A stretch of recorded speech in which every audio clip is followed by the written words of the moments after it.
નમસ્કાર બાળકો, વિડિયો લેક્ચરમાં ચેપ્ટર 5 ચુંબકત્વ અને દ્રવ્ય એમાં ટોપિક નંબર 5.2 ગજ્યો ચુંબક અને સોલેનોઇડનું ચુંબકીય ક્ષેત્ર. આ ટોપિકમાં આજે આપણે સોલેનોઇડની અક્ષ પરના બિંદુએ ચુંબકીય ક્ષેત્રનું સૂત્ર તારવવાનું છે.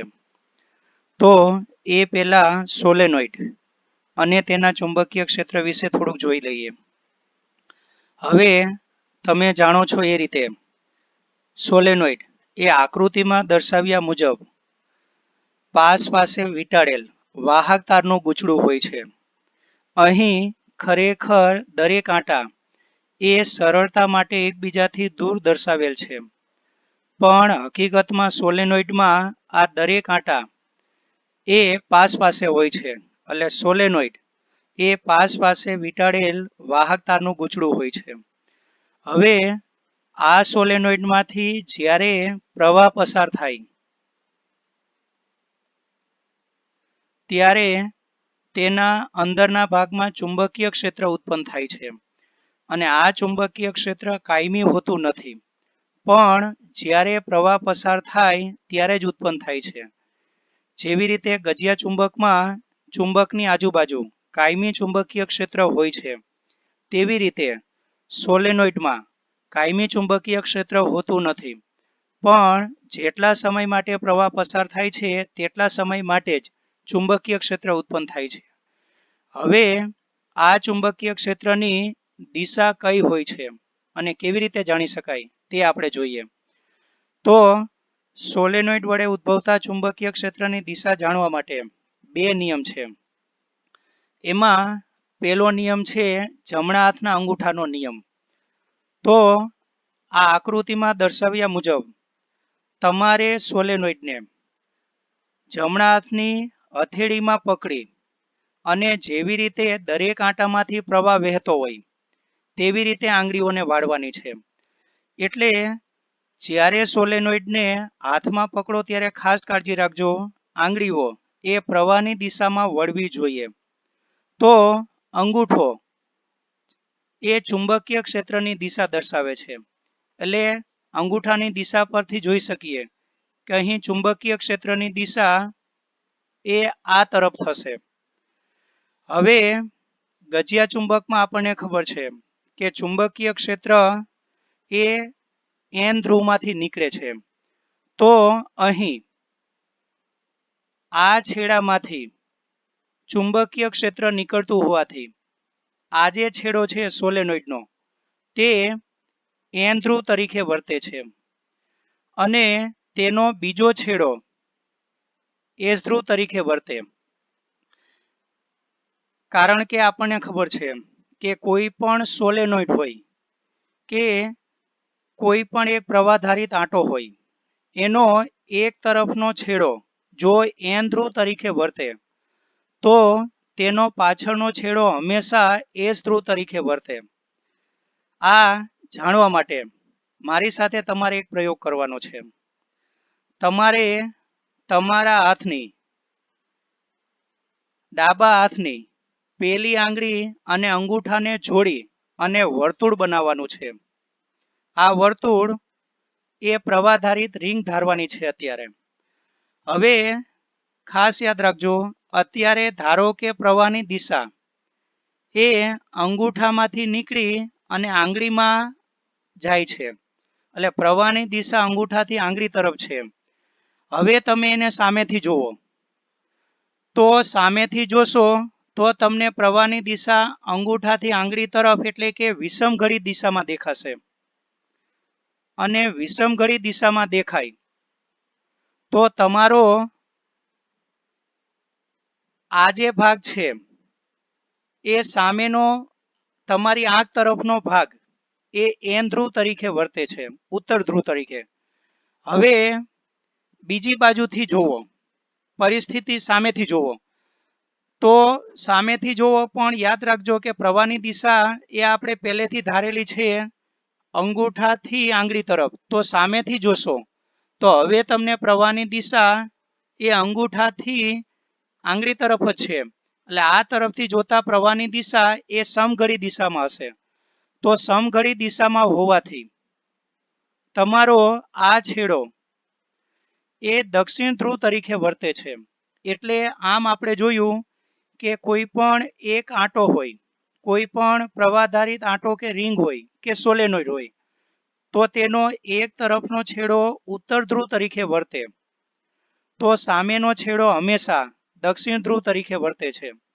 એટલે આ સોલેનોઇડનો આ છેડો ઉત્તર ધ્રુવ બને, તો એનો આ પાછળનો છેડો દક્ષિણ ધ્રુવ તરીકે વર્તે. તો ચુંબકીય ક્ષેત્ર દિશા નક્કી કરવાની આ એક રીત. બીજી રીત હમણાં આપણે જોયું એ મુજબ તમારે સોલેનોઇડને લંબ રૂપે નજર કરવાની છે, અને લંબ રૂપે નજર કરો એટલે સોલેનોઇડનો આ જે થ્રેડ છે આંટો, એ આંટામાં તમારે લંબ રૂપે નજર કરવાની છે. અને આ બાજુથી જોતા તમને પ્રવાહની દિશા વિષમઘડી દિશામાં જણાય છે. તો સોલેનોઇડનો આ તરફનો છેડો વિષમઘડી દિશામાં હોવાથી ઉત્તર ધ્રુવ તરીકે વર્તે. એટલે આ છેડો તમારો ઉત્તર ધ્રુવ તરીકે વર્તે, કારણ કે જો પ્રવાહની દિશા વિષમઘડી હોય તો એન જેવી પરિસ્થિતિ સર્જાય છે. એટલે આ છેડો એ ઉત્તર ધ્રુવ તરીકે વર્તે, અને આ જો છેડો ઉત્તર ધ્રુવ તરીકે વર્તે તો એનો આ બીજો છેડો હંમેશા દક્ષિણ ધ્રુવ તરીકે વર્તે, કારણ કે જો તમે આ બાજુથી નજર કરશો તો તેમાંથી વહેતો પ્રવાહ તમને સમઘડી દિશામાં દેખાશે. આથી આ છેડો એ દક્ષિણ ધ્રુવ તરીકે વર્તે, તો અહીં આ છેડો ઉત્તર ધ્રુવ તરીકે વર્તે છે, આ દક્ષિણ, અને ચુંબકીય ક્ષેત્ર ઉત્તર ધ્રુવમાંથી નીકળે. એટલે આ પરિસ્થિતિમાં ચુંબકીય ક્ષેત્ર એ આ તરફ હશે. તો આ રીતે સોલેનોઇડનું ચુંબકીય ક્ષેત્ર કઈ દિશામાં હોય તે આપણે જાણી શકાય. હવે સોલેનોઇડ વડે ઉદ્ભવતા ચુંબકીય ક્ષેત્રની દિશા કેવી રીતે શોધી શકાય તે જોયા પછી હવે આપણે વિદ્યુત ડાયપોલ અને ચુંબકીય ડાયપોલ વિશે થોડીક વધારાની માહિતી મેળવીએ. વિદ્યુત ડાયપોલ એટલે પહેલું ચેપ્ટર. બે વીજભારો પ્લસ ક્યુ અને માઇનસ ક્યુ, અને આ ડાયપોલની લંબાઈ 2a. તો વિદ્યુત ડાયપોલ મોમેન્ટનું સૂત્ર છે વિદ્યુત ડાયપોલ મોમેન્ટ P બરાબર બેમાંથી એક વીજભારનું મૂલ્ય અને બંને વીજભારો વચ્ચેનું અંતર. એ સૂત્ર મુજબ વિદ્યુત ડાયપોલ મોમેન્ટ P બરાબર Q ઇન્ટુ 2a. 2a એ ડાયપોલની લંબાઈ છે. અને તેવી જ રીતે ચુંબકીય ડાયપોલ, તો ચુંબકીય ડાયપોલ તરીકે ગજિયો ચુંબક અને સોલેનોઇડ, ગજિયો ચુંબક અને સોલેનોઇડ એ બંને ચુંબકીય ડાયપોલ કહેવાય. હવે ગજિયા ચુંબકમાં બે ધ્રુવ હોય N અને S. એ ધ્રુવોની પ્રબળતાને પોલ સ્ટ્રેન્થ એટલે કે ધ્રુવમાન P કહે છે. કારણ કે તમે જાણો છો કે અમુક ગજિયો ચુંબક એ લોખંડની વસ્તુને પ્રબળતાથી આકર્ષે, અને અમુક ગજિયો ચુંબક એની આકર્ષણની પ્રબળતા કંઈક ઓછી હોય. એટલે દરેક ચુંબકના ધ્રુવમાનનું મૂલ્ય જુદું જુદું હોય, અને એના ધ્રુવમાનને P વડે દર્શાવાય, અને ચુંબકની લંબાઈ આપણે 2l વડે દર્શાવીએ. તો ગજિયા ચુંબકની ચુંબકીય ડાયપોલ મોમેન્ટ P બરાબર એક ધ્રુવમાનનું મૂલ્ય, જેવી રીતે અહીંયા એક વીજભારનું મૂલ્ય લીધું હતું તેવી રીતે એક ધ્રુવમાન P નું મૂલ્ય અને બંને ધ્રુવમાન વચ્ચેનું અંતર 2l. તો ગજિયા ચુંબકની ચુંબકીય ડાયપોલ મોમેન્ટનું સૂત્ર M બરાબર P ઇન્ટુ 2l. વિદ્યુત ડાયપોલમાં P એ વિદ્યુત ડાયપોલ મોમેન્ટ માટેનો સંકેત હતો, જ્યારે અહીં P એ ધ્રુવમાન માટેનો સંકેત છે, અને ચુંબકીય ડાયપોલ મોમેન્ટ માટેનો સંકેત a સ્મોલ m છે. હવે ચુંબકીય ડાયપોલ તરીકે બીજી વસ્તુ આવે છે સોલેનોઇડ કે પ્રવાહધારિત રિંગ. તો જો રિંગમાંથી I પ્રવાહ વહેતો હોય અને તેની ત્રિજ્યા r હોય, તો એની ચુંબકીય ડાયપોલ મોમેન્ટનું સૂત્ર વહેતો પ્રવાહ ગુણ્યા આડછેદનું ક્ષેત્રફળ.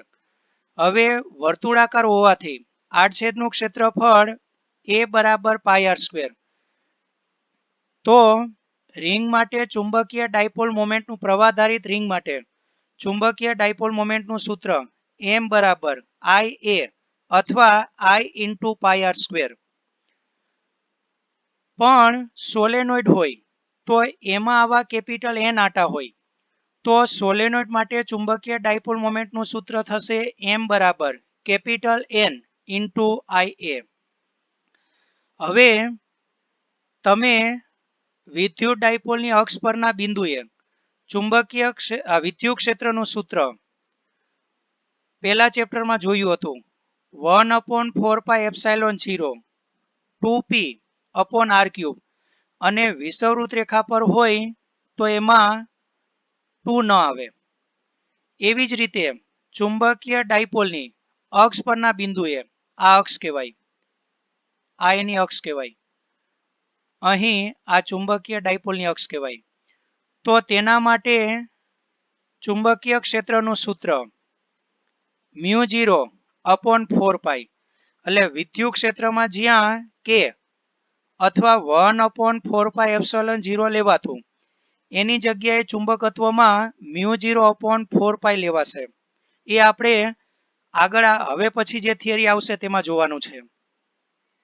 2 ની જગ્યાએ 2 વિદ્યુત ડાયપોલ મોમેન્ટ p તો એની જગ્યાએ અહીં ચુંબકીય ડાયપોલ મોમેન્ટ m અને કેન્દ્રથી અંતર એને આપણે r વડે દર્શાવીએ તો તમારું આનો જેવું સૂત્ર આવશે b બરાબર μ0/4π 2m બાય r ક્યુબ.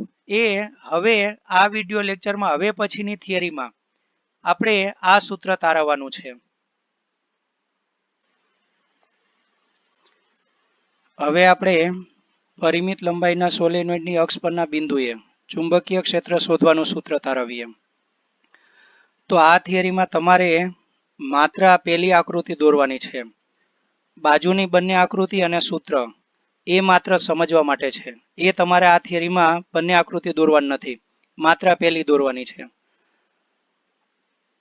અહીં જે સોલેનોઇડ છે તેને આપણી આકૃતિમાં નળાકાર સ્વરૂપે દર્શાવેલ છે.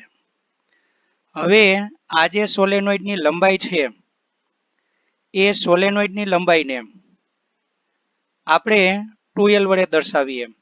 એટલે જે સોલેનોઇડની લંબાઈ છે, સોલેનોઇડની લંબાઈ અહીંથી અહીં સુધી સોલેનોઇડની લંબાઈ એને 2l વડે દર્શાવીએ. સોલેનોઇડની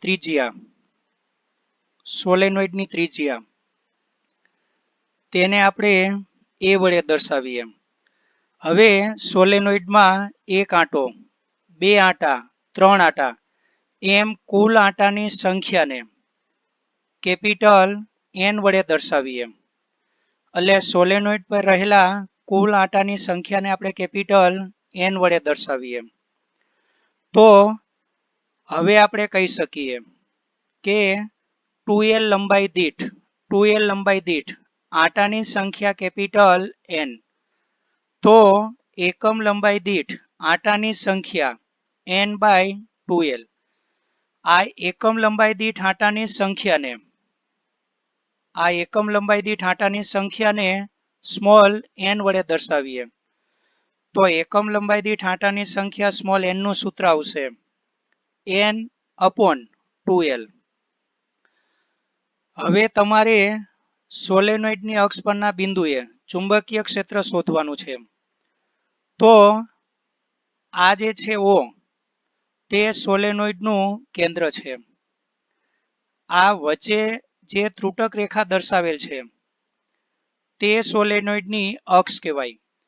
તમારે અક્ષ પરના P બિંદુએ એટલે અક્ષ પરના આ P બિંદુએ ચુંબકીય ક્ષેત્ર શોધવાનું છે. હવે આપણે ચોથા ચેપ્ટરમાં રિંગની અક્ષ પરના બિંદુએ ચુંબકીય ક્ષેત્ર શોધવાનું સૂત્ર B બરાબર μ0 I r² / 2 બ્રેકેટમાં x² + r² આખાની 3/2 આ સૂત્ર પરથી જવાનું છે, કારણ કે સોલેનોઇડ એ અનેક રીંગોનો બનેલો ગણી શકાય. એટલે આપણે સોલેનોઇડ વડે અક્ષ પરના બિંદુએ ઉદ્ભવતું ચુંબકીય ક્ષેત્રનું સૂત્ર એ રિંગ પરના સૂત્ર પરથી જવાનું છે. હવે આ રિંગ વડે ઉદ્ભવતા ચુંબકીય ક્ષેત્રનું સૂત્ર એ ચોથા ચેપ્ટરમાં આવશે, એટલે એ સૂત્ર હાલ પૂરતું આપણે યાદ રાખવાનું છે.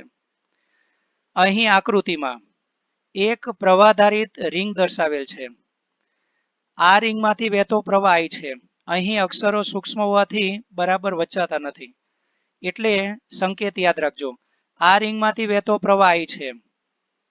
આ રિંગની ત્રિજ્યા કેપિટલ R છે અને આ રિંગનું કેન્દ્ર, તો કેન્દ્રથી અક્ષ પર x અંતરે આવેલા સ્મોલ x અંતરે આવેલા P બિંદુએ ચુંબકીય ક્ષેત્રનું સૂત્ર છે B બરાબર μ0. જેવી રીતે વિદ્યુત શાસ્ત્રમાં એપ્સાઇલોન 0 આવે, એવી જ રીતે ચુંબકત્વમાં μ0 આવે. એટલે μ0 ઇન્ટુ રિંગમાંથી વહેતો પ્રવાહ I ઇન્ટુ રિંગની ત્રિજ્યા કેપિટલ R નો વર્ગ અપોન 2 બ્રેકેટમાં x સ્ક્વેર એ રિંગના કેન્દ્રથી બિંદુ P નું અંતર છે x square plus R square આખાની 3/2. એટલે આ સૂત્ર તમારે હાલ પૂરતું યાદ રાખવાનું છે. એટલે રિંગના કેન્દ્રથી x અંતરે આવેલા અક્ષ પરના બિંદુએ ચુંબકીય ક્ષેત્રનું સૂત્ર B બરાબર μ0 I capital R square upon 2 બ્રેકેટમાં x square plus R square આખાની 3/2. હવે અહીં આપણે રિંગમાં એક જ આંટો હોવાનું ધારેલું છે, પણ જો આ રીતે બાજુમાં બીજો આંટો, ત્રીજો આંટો આવા n આંટા હોય કેપિટલ N, તો આ સૂત્રમાં તમારે કેપિટલ N વડે અંશમાં ગુણવું પડે. એટલે જો રિંગ n આંટાવાળી હોય તો આ જગ્યાએ ઉદ્ભવતા ચુંબકીય ક્ષેત્રનું સૂત્ર આવે B બરાબર μ0 capital NI into R square upon 2 બ્રેકેટમાં x square plus R square આખાની 3/2. I એ રિંગમાંથી વહેતો પ્રવાહ છે, R એ રિંગની ત્રિજ્યા છે, x એ રિંગના કેન્દ્રથી અક્ષ પરના બિંદુનું અંતર છે અને કેપિટલ N એ રિંગમાં રહેલા આંટાની સંખ્યા છે. તો હવે તમારે આ સોલેનોઇડના ચુંબકીય ક્ષેત્રનું સૂત્ર એ આ રિંગના ચુંબકીય ક્ષેત્રના સૂત્ર પરથી તારવવાનું છે. તો હવે તમારે આ સોલેનોઇડ પર એક રિંગની કલ્પના કરવાની છે. તો આકૃતિમાં દર્શાવ્યા મુજબ સોલેનોઇડના કેન્દ્રથી x અંતરે dx લંબાઈનો એક વર્તુળાકાર ખંડ, જેને આપણે રિંગ કહેવાના છીએ, તે ધ્યાનમાં લઈએ. એટલે તમારે રિંગના કેન્દ્ર O થી x અંતરે, એટલે અહીંથી આ અંતર x એ તમે ઉપર જોઈ શકો. એટલે રિંગના કેન્દ્રથી x અંતરે dx જાડાઈની એક રિંગ કે વર્તુળાકાર ખંડ ધ્યાનમાં લઈએ, કારણ કે તમે આ જે ખંડ લેશો એ વર્તુળાકાર હશે. હવે આ જે રિંગ છે કે આ જે વર્તુળાકાર ખંડ કે રિંગ છે એમાં રહેલા આંટાની સંખ્યા n ઇન્ટુ dx થશે. આ જે આંટાની સંખ્યા એ આ પદ પરથી મળી શકે. આપણને ખબર છે કે એક મીટર દીઠ આંટાની સંખ્યા સ્મોલ n માટે dx મીટર દીઠ અથવા dx લંબાઈ દીઠ આંટાની સંખ્યા કેટલી, તો તમારું સૂત્ર આવે n ઇન્ટુ dx. એટલે તમે જે આ વર્તુળાકાર ખંડ કે રિંગ ધારેલું છે એમાં આટાની સંખ્યા n × dx થશે. હવે આપણે જાણીએ છીએ કે જો એ ત્રિજ્યાની રિંગ હોય અને તેમાં આટાની સંખ્યા n હોય તો તેના કેન્દ્રથી અક્ષ પર r અંતરે આવેલા બિંદુએ ચુંબકીય ક્ષેત્ર B નું સૂત્ર, એ સૂત્ર તમારે આના પરથી મેળવવાનું છે. એ સૂત્ર આના પરથી લખવાનું છે. એટલે આ જે સૂત્ર છે અને અહીં ધારેલા ડેટા એ ફેરફાર કરી અને આ ડેટા માટે ચુંબકીય ક્ષેત્રનું સૂત્ર તારવવાનું છે. તો તમે અહીં રિંગની ત્રિજ્યા કેપિટલ R લીધી હતી, જ્યારે આપણે અહીં રિંગની ત્રિજ્યા a લીધેલી છે, એટલે r² ની જગ્યાએ આપણે લખાશે a². તમે અહીં રિંગના કેન્દ્રથી બિંદુ P નું અક્ષ પરનું અંતર x લીધેલું હતું, જ્યારે તમે અહીં અક્ષ પરનું અંતર r લીધેલ છે, એટલે x² ની જગ્યાએ અહીં આપણે r² લખવું પડશે. અહીં તમે રિંગમાં આટાની સંખ્યા એક જ લીધેલી હતી, જ્યારે અહીં તમે આટાની સંખ્યા n લીધેલી છે. એટલે આના પરથી બનતું તમારું સૂત્ર આવશે B બરાબર μ0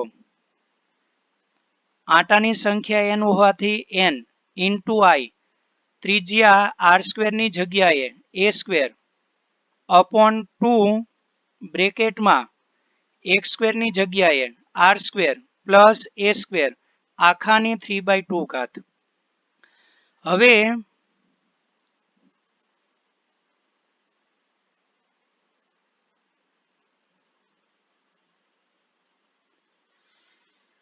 તમે આ ધારેલી રિંગ માટે જે ચુંબકીય ક્ષેત્રનું સૂત્ર મળેલું છે, એ ચુંબકીય ક્ષેત્રનું સૂત્ર તમારે સોલેનોઇડ પરની આ રિંગ માટે અપ્લાય કરવાનું છે. તો હવે એ માટે જરૂરી ફેરફાર કરીએ. તો તમે આ રિંગમાં આટાની સંખ્યા n ધારેલી હતી, જ્યારે આ સોલેનોઇડ પર મળતી રિંગમાં આટાની સંખ્યા n × dx.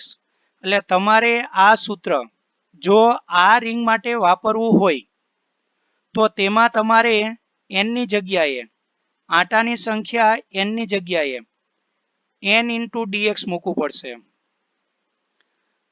હવે તમે આમાં રિંગની ત્રિજ્યા a ધારેલી હતી, તો સોલેનોઇડ પરની આ રિંગની ત્રિજ્યા પણ a જ છે, તમે અહીં જોઈ શકો.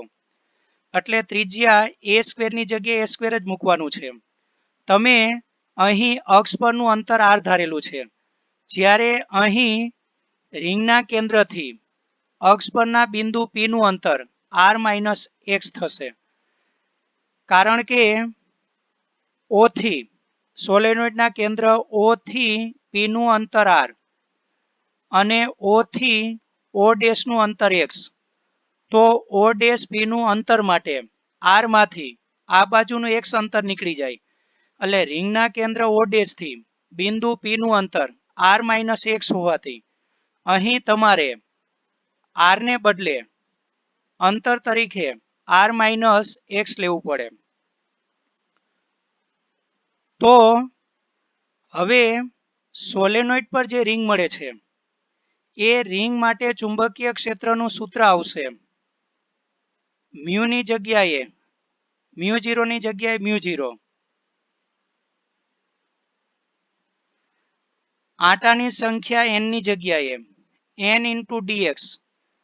અહીં પણ સોલેનોઇડ કે રિંગમાંથી વહેતો પ્રવાહ તો I જ છે, એટલે I². I ત્રિજ્યા a² ની જગ્યાએ a², નીચે 2 અને અંતર r ની જગ્યાએ r - x હોવાથી બ્રેકેટમાં r - x² પ્લસ ત્રિજ્યા a જ હોવાથી a² આખાની 3/2. હવે તમારે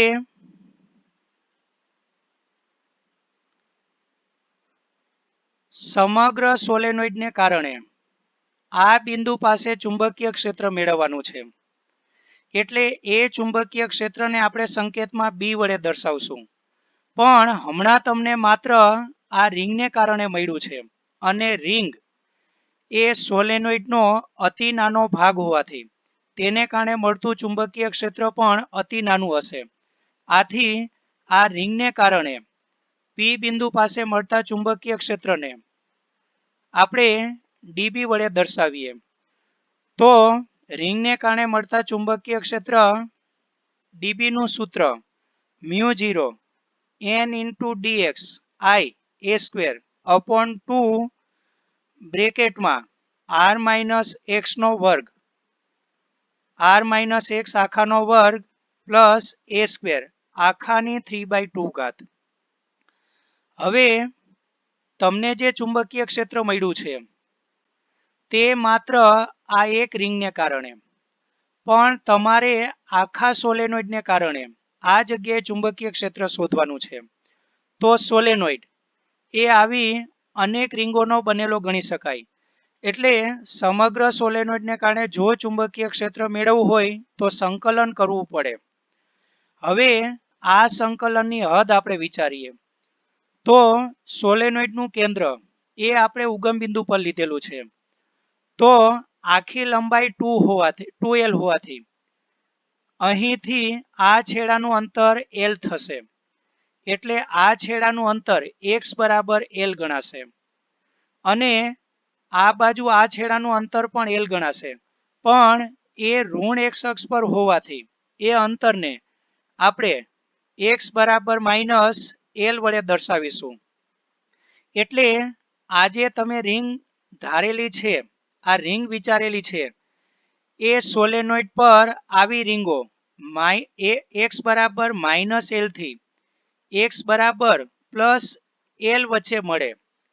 એટલે તમારે x બરાબર માઇનસ l થી x બરાબર પ્લસ l વચ્ચે સંકલન કરી અને સમગ્ર સોલેનોઇડને કારણે મળતું ચુંબકીય ક્ષેત્ર શોધવાનું છે. તો હવે સમગ્ર સોલેનોઇડને કારણે મળતું ચુંબકીય ક્ષેત્ર શોધવા માટે x બરાબર માઇનસ l થી x બરાબર l સુધી સંકલન કરતા તો કુલ ચુંબકીય ક્ષેત્ર B બરાબર ઉપરના ડીબી નું સંકલન કરવાથી મળે.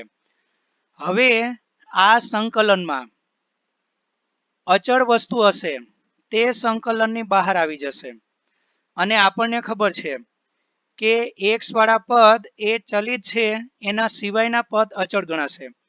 કારણ કે તમે અત્યારે જે રિંગ ધ્યાનમાં લીધેલી છે એ x અંતરે છે, સોલેનોઇડના કેન્દ્ર O થી x અંતરે, પણ એના સિવાયની રિંગ લેશો તો x કરતા અન્ય અંતરે મળશે, x કરતા બીજા કોઈ અંતરે મળશે. એટલે આ સૂત્રમાં x વાળા પદ એ ચલિત છે, બાકીના બધા અચળ છે. એટલે અચળ પદ સંકલનની બહાર આવશે. એટલે સંકલનની બહાર આવતા પદ μ0 n I a square by 2 અને સંકલનમાં રહી જતા પદ આવશે dx અપોન બ્રેકેટમાં r minus x આખાનો વર્ગ પ્લસ a square આખાની 3/2 ઘાત.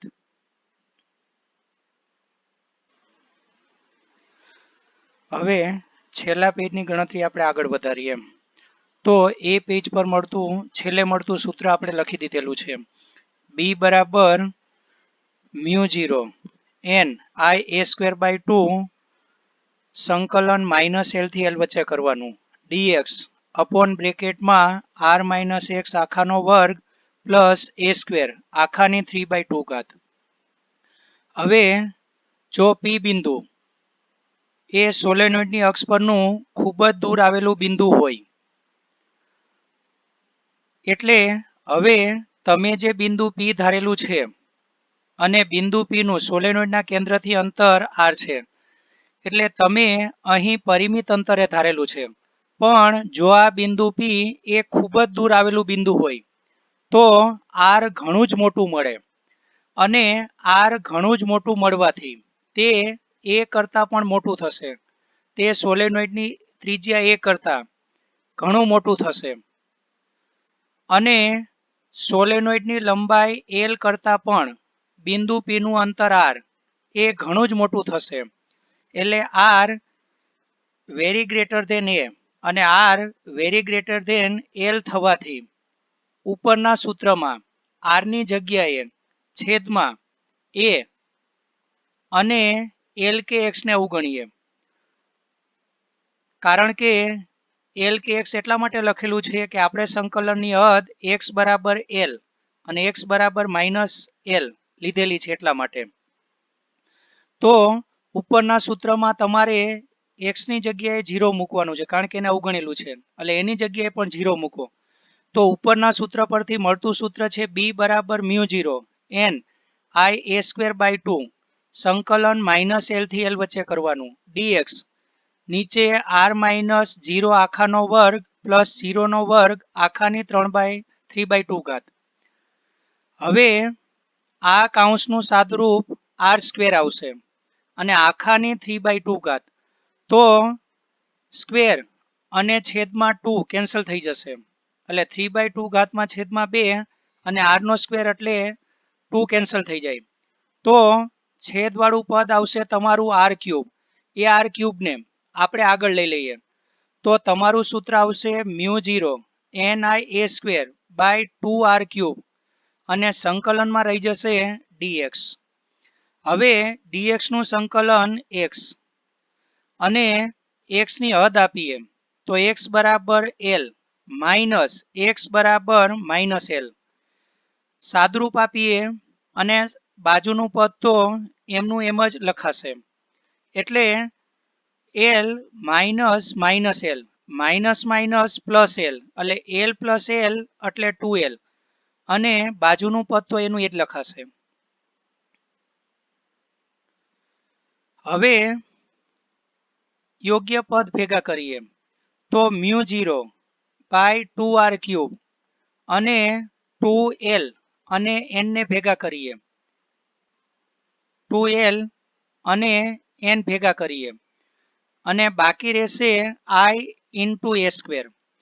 હવે આપણને ખબર છે કે 2ln એટલે સોલેનોઇડ પર કુલ આંટાની સંખ્યા, કારણ કે આપણે પહેલા સૂત્ર જોયું હતું સ્મોલ n બરાબર કેપિટલ N/2l. 2l આ બાજુ ગુણાકારમાં આવશે તો 2ln બરાબર કેપિટલ N જે સોલેનોઇડ પર કુલ આંટાની સંખ્યા છે. અને અહીં જે ચુંબકીય ક્ષેત્ર મળે છે એ સમગ્ર સોલેનોઇડને કારણે મળે છે. તો ઉપરના સૂત્રમાં આપણે 2ln બરાબર કેપિટલ N મૂકીએ તો તમારું સૂત્ર આવશે μ0/2r³ 2ln બરાબર કેપિટલ N ઇન્ટુ IA². હવે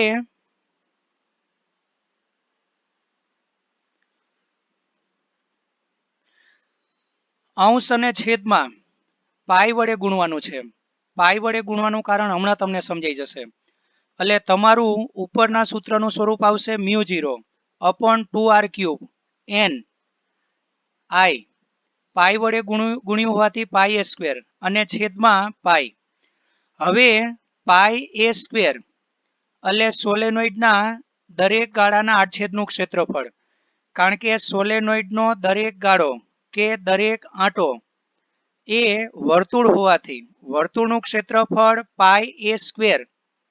આથી સોલેનોઇડના દરેક ગાળાનું ક્ષેત્રફળ કેપિટલ A લેતા, એટલે ઉપરના સૂત્રમાં πa² બરાબર કેપિટલ A મૂકીએ, એટલે આની જગ્યાએ તમે કેપિટલ A મૂકો તો તમારું નવું સ્વરૂપ આવે b બરાબર μ0/2r³ બ્રેકેટમાં NiA/π. પણ તમે આગળ જોયું તે મુજબ NiA એ સોલેનોઇડની ચુંબકીય ડાયપોલ મોમેન્ટ m છે